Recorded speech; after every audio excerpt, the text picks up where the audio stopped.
سلام بچه، چطورید؟ خوش اومدید به این ویدیو. بچه قراره تو این ویدیو بهتون یاد بدم که چطوری فونت های مختلف برای آیدی، برای بازی، برای کالاف و برای همه چیز استفاده کنیم. بچه وارد گوگل میشیم و همچین برنامه رو دانلود کنیم که زرد رنگه.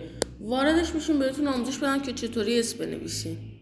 خب بچه وقتی وارد میشیم اینجا گزینه اول رو میزنیم، وارد میشیم. بچه اینجا کلی عکس های مختلف داره، اسم های مختلف مثل تیرکس و نمیدونم در مورد همه چیز اسم داره.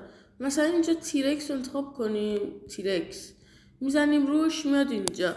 بچه اینجا کلی فونت های مختلف داره، فونت های زیبا که میتونیم هر کدوم طبق سلیقه خودمون انتخاب میکنیم.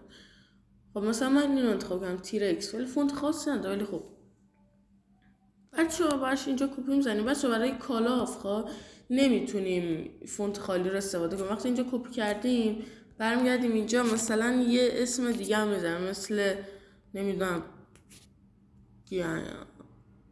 مثل گنگ. آره مثل گنگ. خب بچه گنگ رو که انتخاب کردیم اینو میزنیم، آماده میشه. بچه آماده شد، حالا فکر کنم اشتباه نشد. خب کپی میکنیم، وارد برنامه کالاف میشیم و اسممون انتخاب میکنیم.